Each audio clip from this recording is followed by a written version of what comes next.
Imagine this.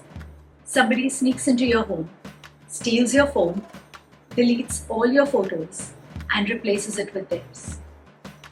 That's what comparison does. It replaces your story for someone else's. My Instagram feed is full of people waking up at 4 a.m., getting done with their journaling, meditation, workouts, and green juice by 6, and by 8 a.m., they look as though they're ready to go in for a skincare commercial. Meanwhile, I'm waking up in a daze, packing sandwiches with my eyes half shut, wearing sunglasses with pajamas, and hoping that nobody notices me at school drop-off. If you're not a parent, think of a Monday morning Zoom call or dragging yourself to class. I often wonder, how do they do it? Some days it inspires me, but on most days I just want to get back into bed under my blanket. So if you feel that everyone else is ahead while you are stuck, let's change that. Today, we're talking about 5 simple shifts that helped me stop doom scrolling other people's lives and start focusing on my own. Comparison hurts most when you are unsure of where you stand. And today, we are drowning in curated perfection. People post their wins, not their worries. They post the perfectly plated dinner, not the dishes after that. In fact, this is how my sink looks like right now. No wonder we feel behind, because we tend to compare our raw dough with someone else's frosted cake. That job title, the aesthetic home, the perfect body, we see that. What we don't see is the burnout, the guilt, the anxiety attacks at 4 a.m. The problem isn't ambition. Ambition is great. The problem is distraction. It's like we are horses running a race, but we keep craning our neck looking at everyone else's lane. What we really need is blinkers. Not to shut out the world, but to keep our eyes on our own track. Imagine you're walking on a treadmill. Your pace is comfortable, steady. You're even enjoying what you're seeing on the screen in front of you. And then there is a window to your right, and you see someone run by. Suddenly, your walk seems slow, maybe even lazy. What we don't know is how long they have been running, what they are running towards, or what they are running away from. What we tend to forget is that they don't have your responsibility, your story, your struggles, your why. And that's what comparison does. It turns your peaceful walk into panic. So let's talk about the 5 shifts that can help us refocus. 1. Notice your triggers. Think of comparison being like a leaky tap.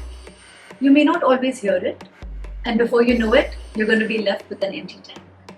What we can do is start tracking these leaks. When do you spiral? Is it after scrolling? After talking to someone specifically? Late at night? And make a note. I felt off after seeing. The reason this matters is because you cannot change something that you don't notice. And once you spot the pattern, you can stop handing it your piece. This puts you back in control. You go from spiraling to steering. It's almost like finding a remote control under the couch and you're back in control. Shift number 2. Reframe your envy into clues. Envy is not always bad. It can sometimes be a compass towards something that you really want. So instead of letting it make you feel small, treat it like data. Ask yourself, do I want everything that comes with their life? Or is it just one shiny part?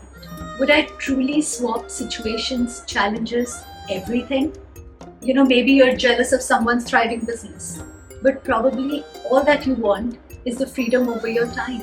And there are 100 ways to get there without doing the exact same thing that the other person may be doing. Envy loses its bite when you use it as a guide. It changes comparison into clarity, and it gives you the power to choose what you really want. So when you feel envious, write down, what is it truly that you want that someone else has? Then brainstorm 3 ways of achieving that feeling or result in your own life, on your own terms. Shift number 3, reconnect with your why. Have you ever been to a grocery store with your own list, but then land up coming back with kale, some fancy cheese, and oat milk because you heard someone on social media saying that those ingredients change their life? And when you finally come back home, you realize you don't really have what you need to cook your dinner. And that's exactly what comparison does. It makes you forget what you've come there for. So take the time to figure out what is success to you, not according to what the internet says. What do you value right now?